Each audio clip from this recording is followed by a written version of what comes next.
To install apps on your Android phone, you'll want to unlock your phone and look for the Play Store app.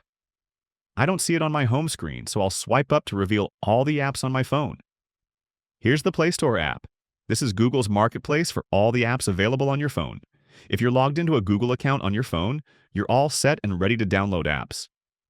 If not, it'll ask you to log in using a Google account. If you have an account for Gmail, that's basically the same as a Google account. Also, needless to say, you'll need an internet connection to download apps.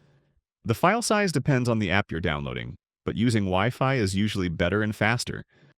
If you don't find your app in the charts and lists, you can search for it. I'll look for Instagram, for example, and it'll pop up here. Tap Install, and your phone will download the app. This will take a while depending on your connection speed and your phone, but usually within a minute or so, the app will be ready. Once ready, you can launch the app directly from the page you downloaded it from, or you can go to your app grid and launch it from there.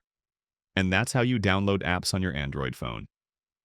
Leave a comment if you have any questions, and subscribe for more easy, simple guides like this.